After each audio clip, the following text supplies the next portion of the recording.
Hello and welcome to News Central Television. I am Lekan on Onabanjo. The top stories at this hour.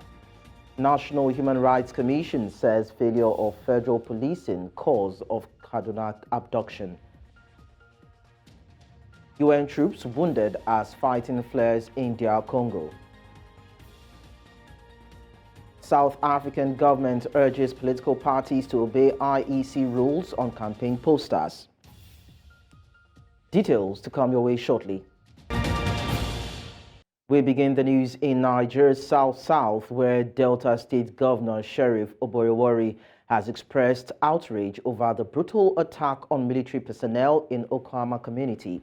In a strongly worded statement, Governor Oborewori condemned the killings, calling them unprovoked and alien to the culture of Deltans. The governor extended his deepest condolences to the families of the slain soldiers, the Nigerian Army, and armed forces as a whole.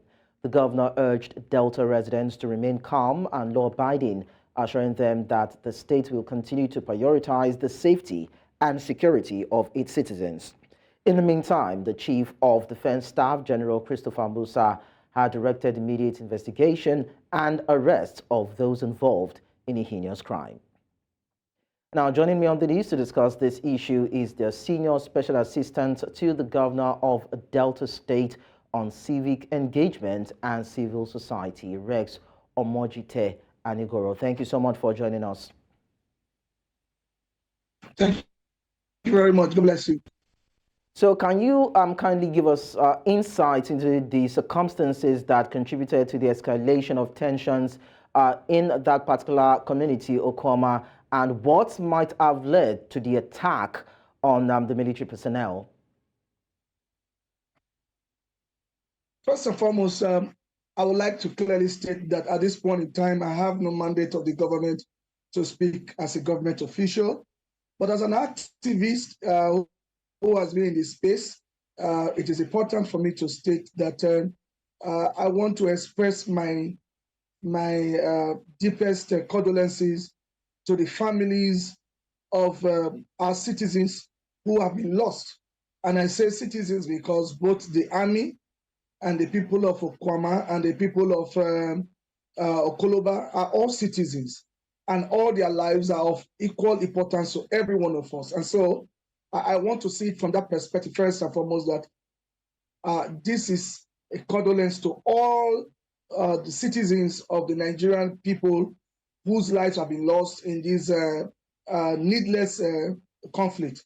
But let me state very clearly that land disputes are well known to all of us in this part of the world.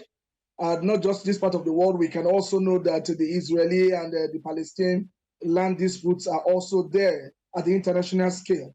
But right here in Delta, we have land disputes here and there. The Alaja Ogbejo land dispute is there, the Okwama dispute and the Koloba dispute is there.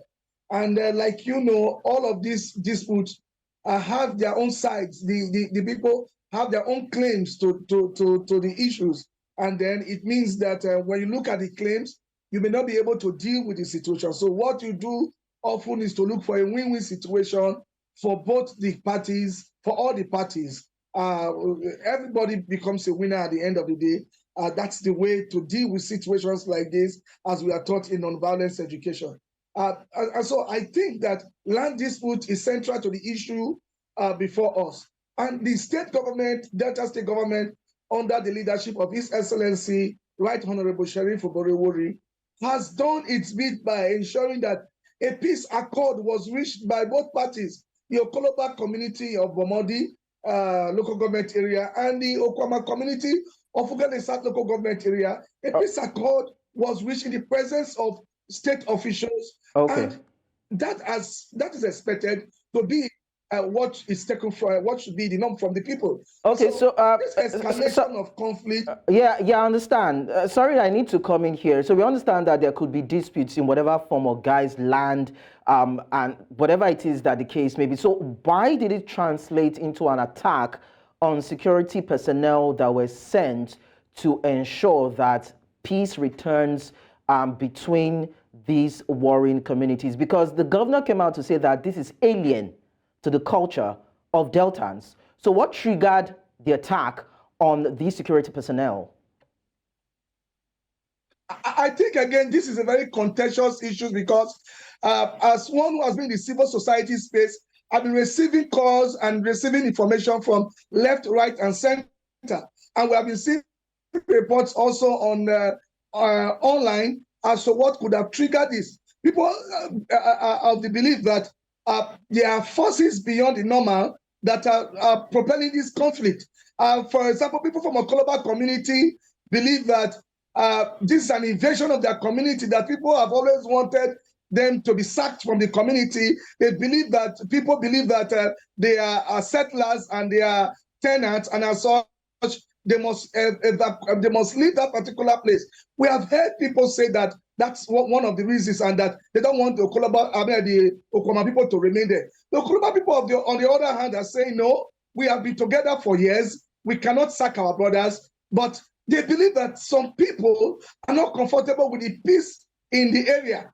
And because they're not comfortable with the peace in the area and the peace accord, they feast on a conflict, and therefore could have escalated or led to this level of conflict. Because despite the land disputes, like the governor has said, in these particular areas, this kind of conflict have not risen over the years. So why now? What has prompted it now? Who are the provocators of this present conflict? And so that is why people are calling for investigation to find out if there are other persons who are going to profit from this conflict, and because of that, they have become the propertiers and the provocators of this conflict. Because age-long crisis has been there, but they've been able to manage to live in peace, and then they signed the peace accord, and both communities have said, we agree to stay by the peace accord. And so people are saying, information are everywhere, that there could be fifth columnists, people who benefit from conflict,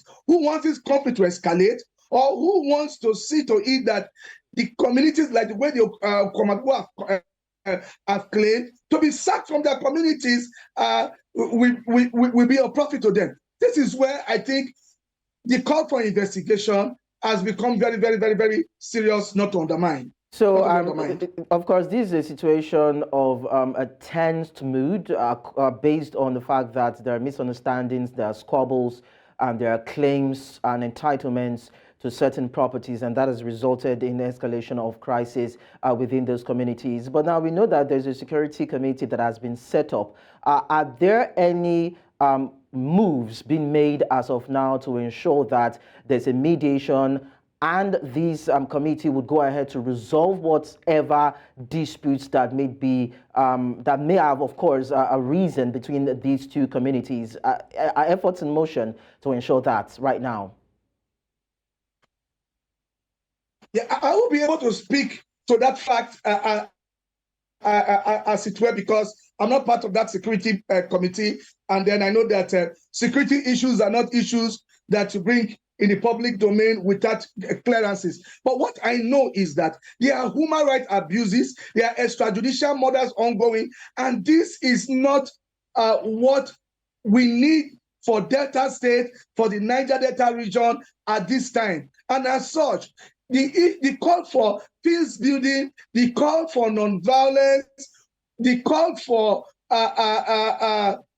brotherhood is more important at this time. And we do not want humanitarian crisis in our hands. We already have serious economic issues before us. And so the civil society leaders who have been reaching out to me have been saying that there should be call to say no. The military should be more professional in its dealing and engagement in these communities, and not to be seen to be burning down communities, as the claims are already there that the military, they're burning down communities.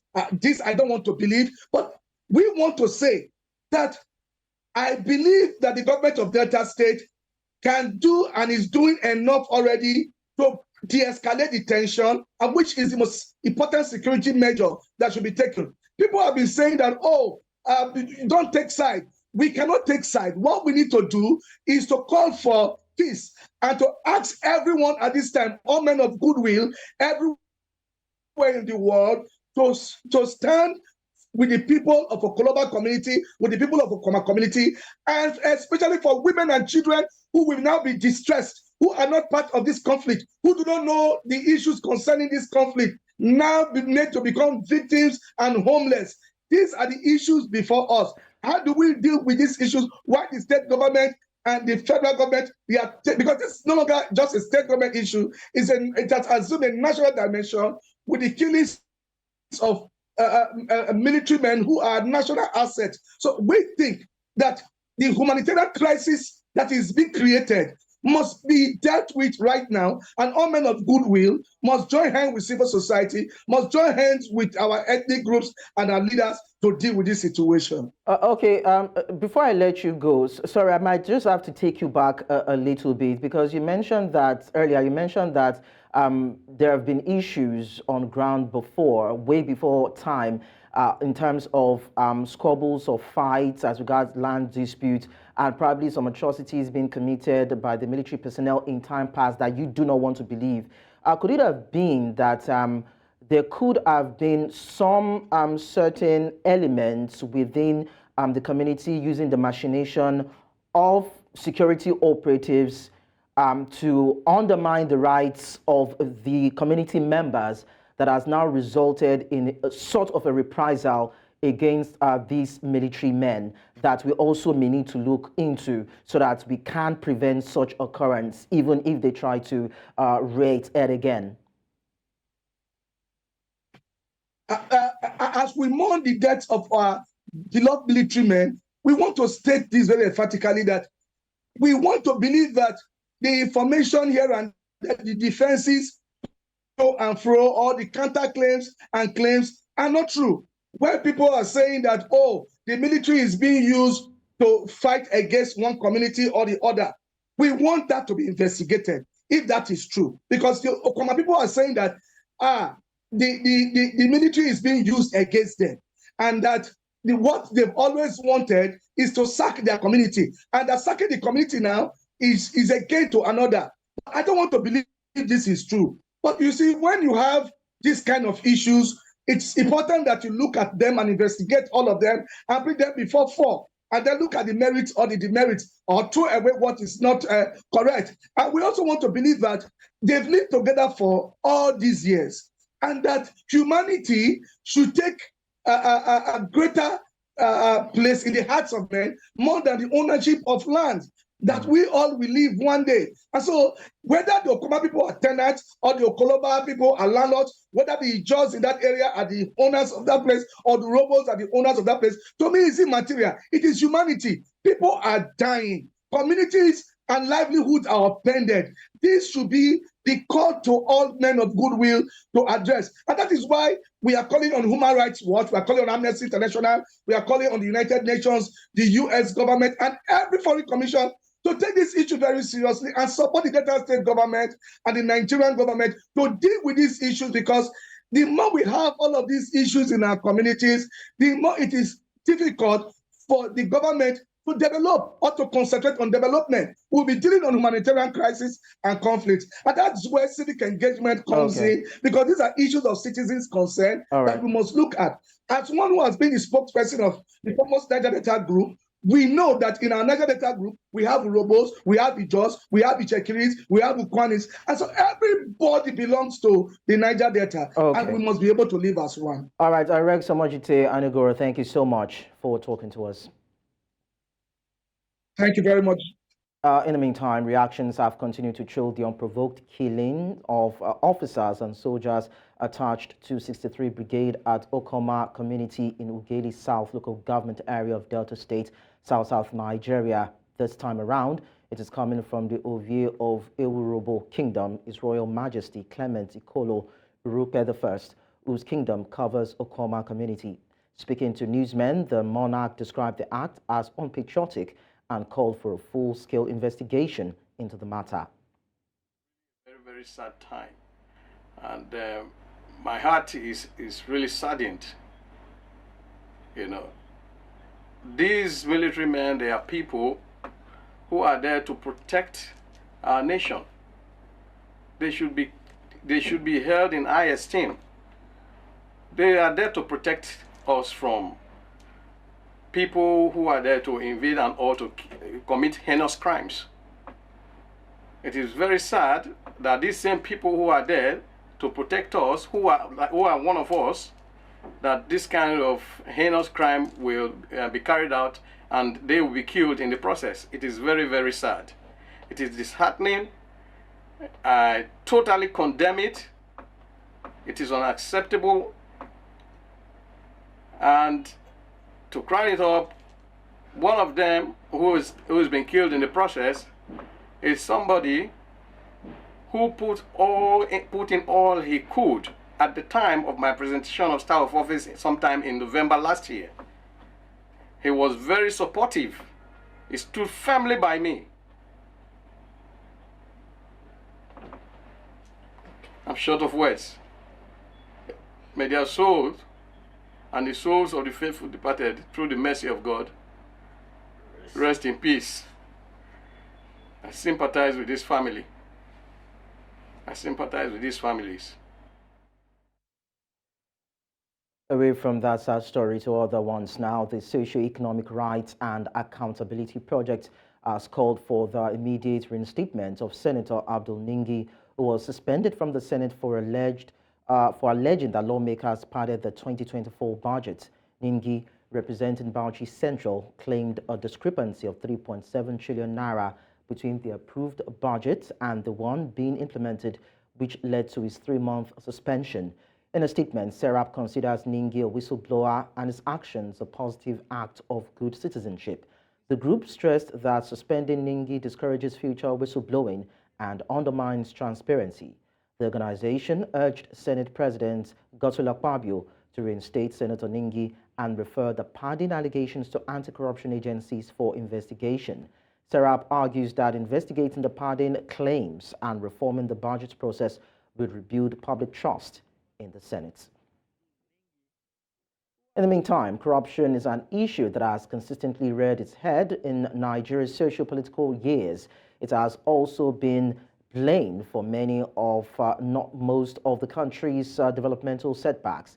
Reacting to the issue, a member representing Oriade State constituency in the Osun State House of Assembly, Komi Ajibola, lamented the huge resources the country has lost to corruption, saying if such monies had been properly utilized, Nigeria would not be struggling with infrastructural deficits.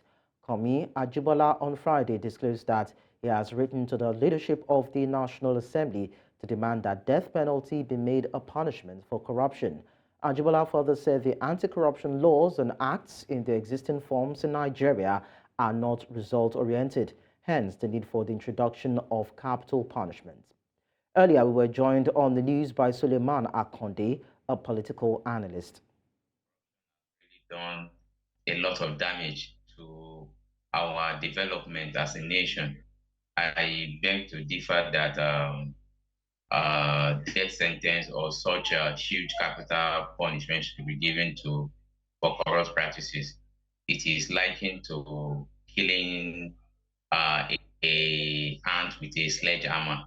While various law and acts in Nigeria is very explicit and clear on what constitutes act of corruption and the punishment that should be meted on anybody that involved in act of corruption, we should rather work on how to rejig and make this policy more effective, make the necessary apparatus of government to apply the necessary sanctions to corrupt practices. So practically, what over the death sentence or capital punishment as huge as that has been abolished. So introducing that at this point in time will be a bit of a setback, and such punishment will be anti-democratic and a bit inhumane.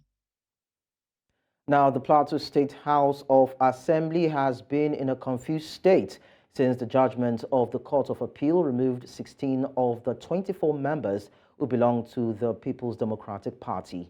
News Central's Chizoba Anyanwe tells us more in this report. The Plateau State House of Assembly has been a theater of some sort where intrigue and suspense have become major characteristics.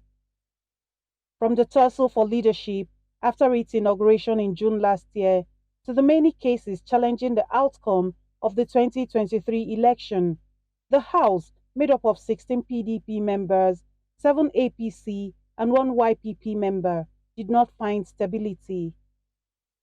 Now, 4 months after the Court of Appeal sacked the PDP members, citing lack of party structure, and in their stead declared the APC candidates as duly elected. The new members are yet to be allowed into the chambers, even after receiving their certificates of return in November last year. This is contempt of court and disobedience of court. If we do not obey the rules governing us, we are going into anarchy.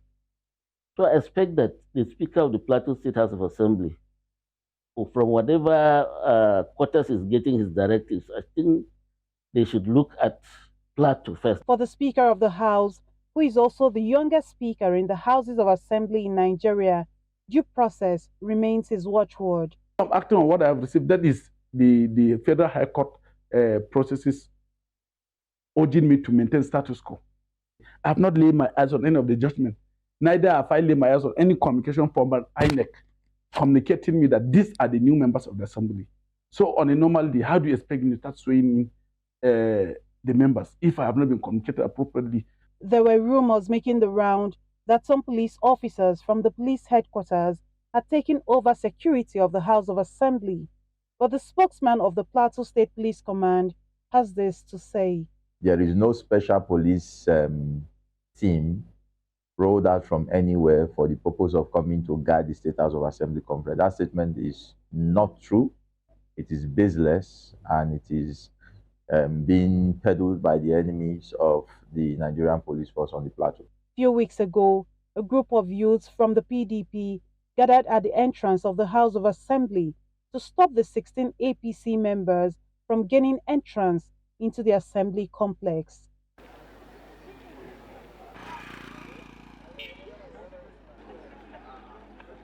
If democracy and status of the judiciary are anything to go by, then the question is, why is the court judgment being flouted? And for how much longer will the legislative support for the Plateau State government be sacrificed on the altar of partisanship? A question no one has been able to bring answers to. In Just for News Central, Chizoba Anyonwe. But I'll tell you that the Action Aid of Nigeria has raised an alarm over the rising insecurity in the country, which is now directly affecting women and children. The group, while reviewing the current state of women and children in Nigeria, says that this is being catalyzed by the hardship being faced by citizens, which has led to many women, especially in rural communities, losing their businesses. Amadin Uyi reports. With Nigeria's inflation rate currently at 31.70, as stated by the nation's National Bureau of Statistics, the hardship being faced by citizens is at an all-time high. The Action Aid of Nigeria, which has an objective to reduce poverty across the country, says that women are mostly affected as economic and financial difficulties are now affecting their businesses. Economic downturn has led to setbacks to the gains made by development partners in empowering women across Nigeria, with many women-owned businesses shutting down due to financial difficulties. While speaking in Abuja during a session to review the challenges women and children face in the country, those present at this meeting say gender inequalities and hardship is rising as all aspects of their lives are now being affected. You can wake up in the morning thinking of what you are going to put in the table for your children to eat. You will be thinking of your children's school fees. You will be thinking of where are you going to start. Abin da gwamnati yake yi muna ba mu ji daɗi a karkarar Najeriya ba, saboda wahala ya yi yawa muna mu mata. Mu kuma mata mu ne masu sha wahala gida, mu ne yara mu ne gida, in ba mata ba gida. Komai yanzu ya sauka muna cikin wahala, komai ya zama sada, abincin da muka saya da naira 200 za mu ci shi har kwana 2 da yaranmu. They are calling on government to live up to its responsibilities, saying the current hardship is now increasing insecurity of women and girls, as crime rate is evidently on the rise. According to a survey carried out by ActionAid Nigeria in some communities to ascertain the weight of the current situation on women and children, most respondents said that the rate of crime, that is killings, stealing, and kidnapping, has increased. For now, if you are inside your house, you are not secure. In your farm, you are not secure. Everywhere, even as we are here now, we are not secure. So we have to think of that one and know how to think of where are we going. The ActionAid is also calling on citizens to collaborate through innovative ways to improve the lives of women and children in the country. In Abuja for News Central, I am Amadin Uyi.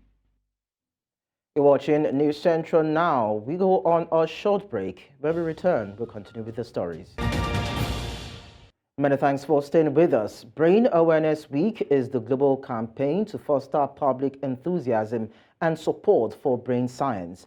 The human brain is susceptible to many types of brain issues, ranging from injuries and infections to brain tumors and dementia. Brain research allows us to understand our biology and body functions better, which empowers medical professionals to find ways to prevent or treat issues with the brain, nervous system, and other body problems. Joining me on the news at this time to shed more light on the subject is Dr. Tony Quickie, a physician and cardiologist. Thank you so much for joining us. Thank you. Thank you. So as we wrap up Brain Awareness Week, what can you tell us about brain health and the issues that can or may affect the brain? Thank you. I want to say thank you first for having me on the program on this subject. This is a global subject, and I can tell you that all over the world, they are trying to find a way to sort it out.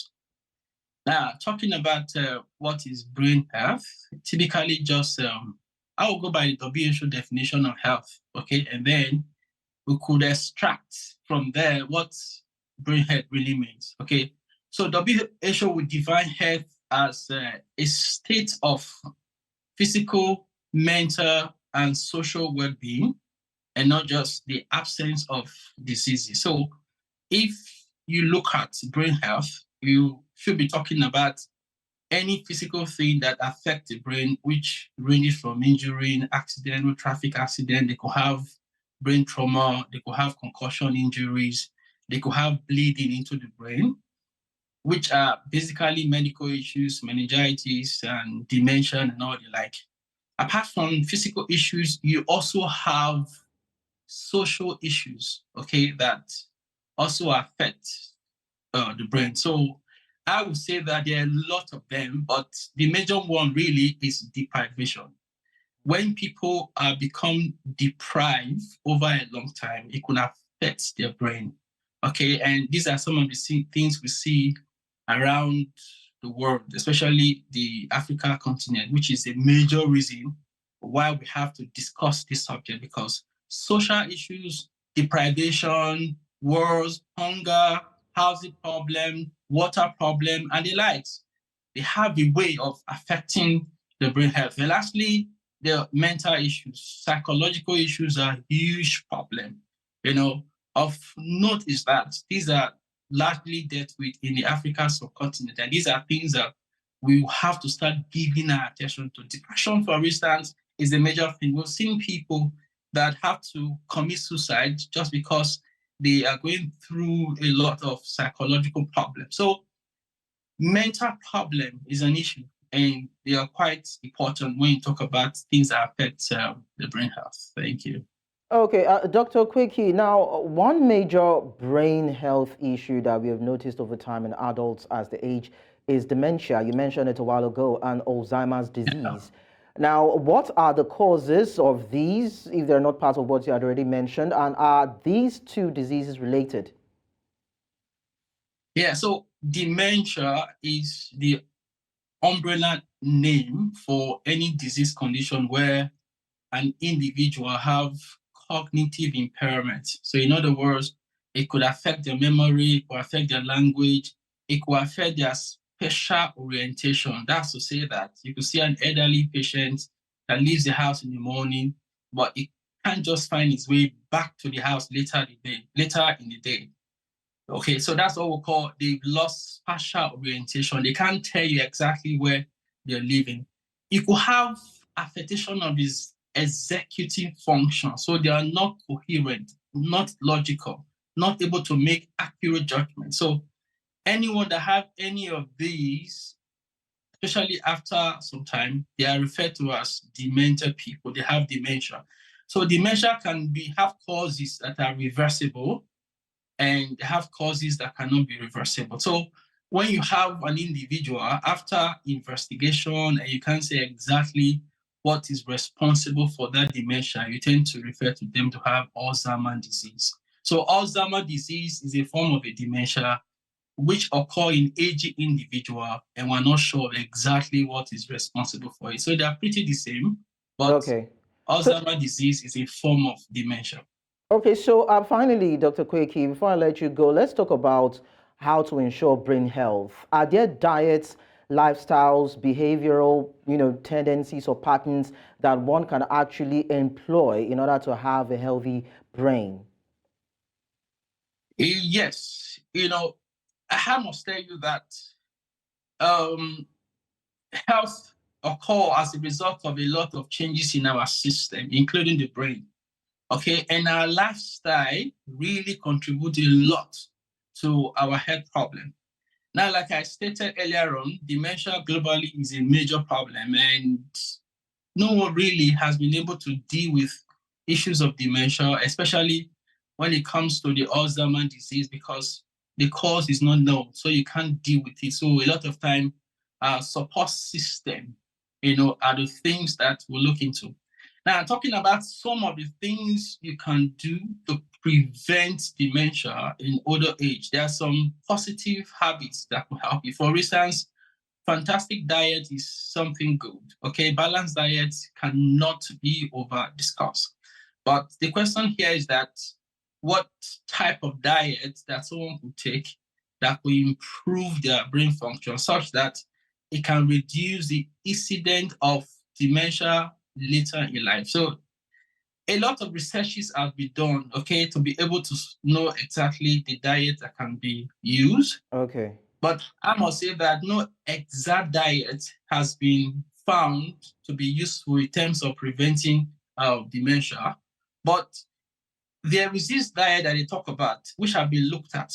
We call it the Mediterranean diet. Okay, it's a kind of a diet that have been looked into in the Western world. Okay. And they found that people that take this kind of diet, Mediterranean diet, they tend to have, when they looked at people in their 70s and they compare with people that took it and those that did not take it over 3 years, they found out that people that did not take the diet, they tend to have poor cognitive function. So all right, these are common diets that we know around.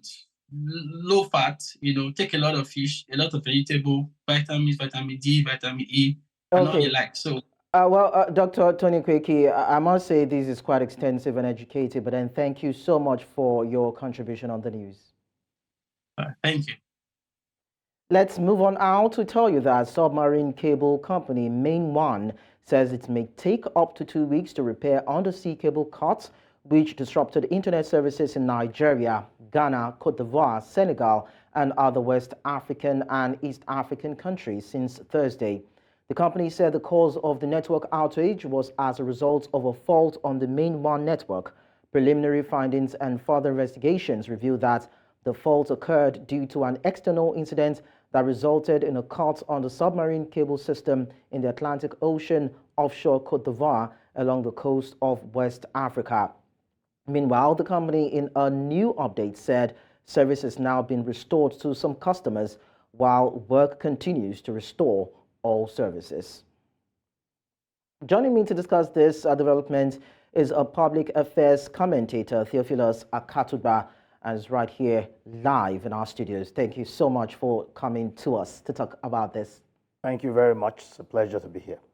Okay, so the internet downtime experienced in the last few weeks is unprecedented. Do you think there is more to this than what we've been told? Yeah, you know, already there's some conspiracy theory flying around about some Houthi rebels.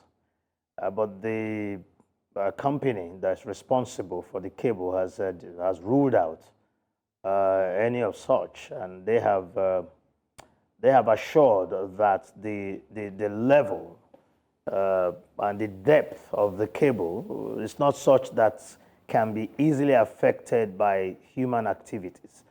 And so it's important that we disregard some of these conspiracy theories. The reality is that there's no machine, no activity. It's quite unprecedented because of what we see, the kind of cable it is, and that if human beings could go there to deliberately damage it. But the owner of the company have said no, they've ruled out all that. And as at this moment, we have to accept what they have said. And these disruptions are really, really far-reaching and affecting every facet of society because we have become very virtual. We've been very internet reliant in all of our activities across board, and that has really, really affected lives. So I do not think we should at this point give in to these conspiracy theories. Okay, so let's see how it has affected people and services. Now, telecommunication subscribers and bank users, according to reports, have been stranded as a result of this. For you, what are the implications of this to Africa's business ecosystem? Very, very, very far-reaching,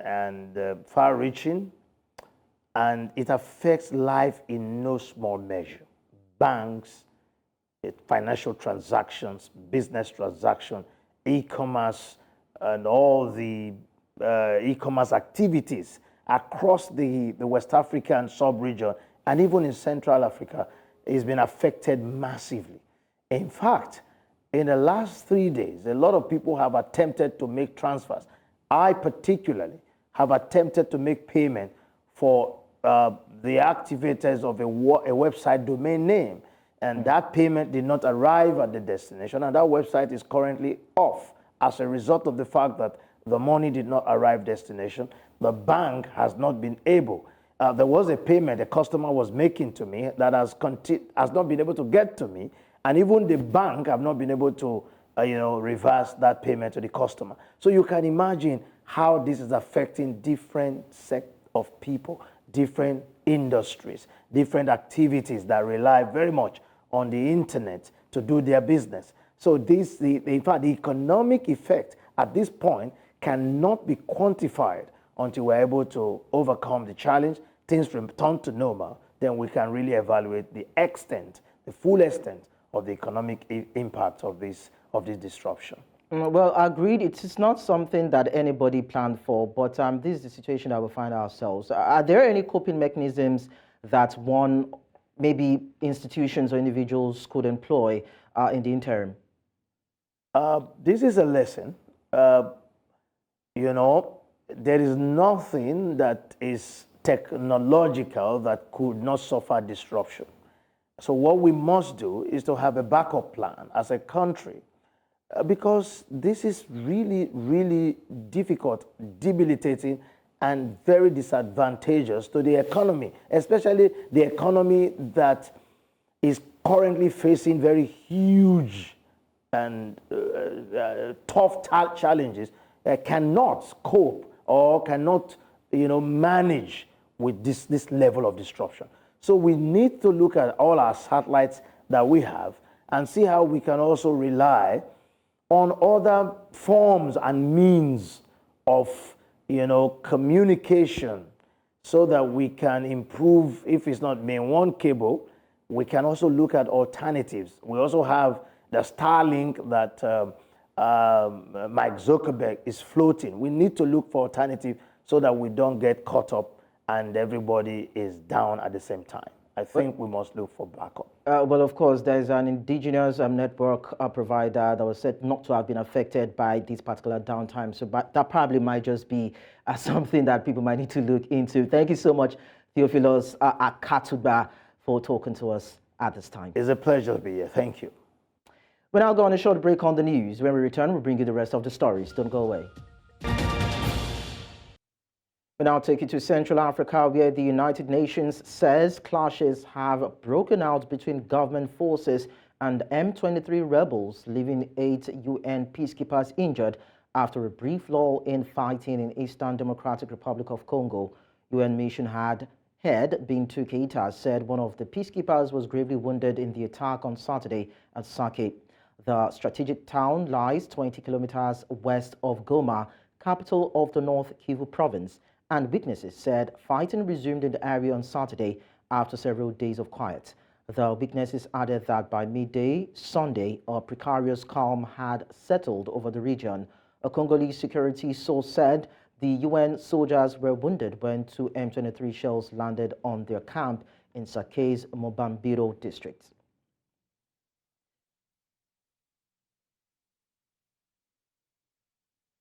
But I'll tell you that the city of Cape Town has called on political parties to abide by the rules of the Independent Electoral Commission when posting their election campaign posters. The city said parties are only allowed to attach one election campaign poster per street poll. The city of Cape Town's bylaws also prohibit the display of posters along freeways. Political parties are not allowed to attach posters at bus stops, traffic lights, or on electricity distribution boxes. The offending political party will be notified by the city of such contravention by email and will be given 48 hours to remove or remedy the contravention. The city of Cape Town also encourages residents to report any transgressions.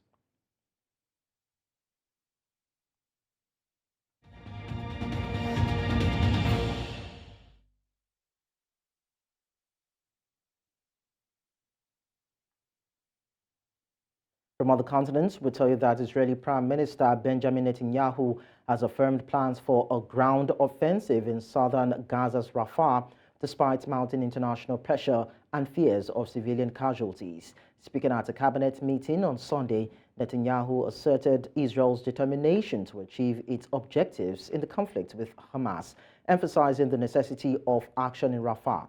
Netanyahu's remarks coincide with ongoing talks in Doha aimed at brokering a ceasefire in Gaza, where Israel has been engaged in a military campaign against Hamas for over 5 months.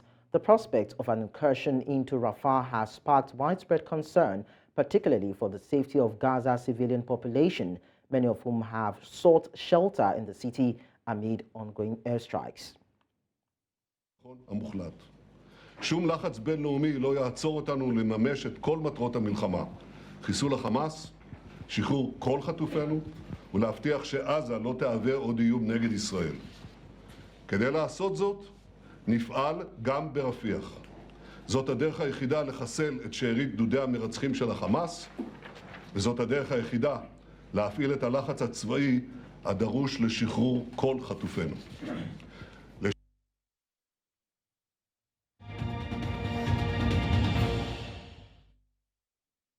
In sports, Super Eagles and Nottingham Forest striker Taiwo Awoniyi is set to miss out on the international friendlies in March when the Super Eagles of Nigeria face Ghana and Mali in Marrakech, Morocco. Awoniyi was in line to play against Luton Town FC in the Premier League game on Saturday, but was ruled out a few hours before the game. Awoniyi, who just returned from a period out of action in January after undergoing groin surgery, has 6 goals and 3 assists in 20 Premier League appearances. We also tell you that Bundesliga strugglers Wolfsburg fired manager Niko Kovac on Sunday, with the German side yet to win in the league since the start of the year. Wolfsburg have not won any of the last 11 Bundesliga games under Kovac, a run which has left the side in 14th position on the league table. Kovac's assistant and younger brother, Robert Kovac, would also leave the club with immediate effect, according to the club, Wolfsburg. Niko Kovac joined Wolfsburg ahead of the 2022-2023 season, in which the team finished 8th. After a 3-1 loss at home to Augsburg on Saturday, the team sits just 6 points above the relegation playoff place. And now to wrap it up, Uganda's boxing duo of Kasim Murungi and Muzamiru Semudu progressed to the quarterfinals at the ongoing 13th African Games in Ghana. Both Murungi and Samudu had their respective bouts halted prematurely to avoid severe damage to the opposition at the Bukum Sports Arena. Murungi needed a second-round knockout victory as Samudu's opponent, Oloni Akosan, was guarded by the referee after the Ugandan had run riot. Samudu will now face Ghanaian fighter Henry Malm. And that's all at this hour. But before we go, we'll take a look at some of our major stories. National Human Rights Commission says failure of federal policing cause of Kaduna abduction. UN troops wounded as fighting flares in DR Congo. Finally, we told you that South African government has urged political parties to obey IEC rules on campaign posters. Do send your eyewitness reports to the WhatsApp number and email on your screen. You can follow us on social media. We are at News Central TV. And you can also watch News Central live on DSTV channel 422, Star Times channel 274, Avo TV and YouTube. Many thanks for watching. I am Lekan Onabanjo.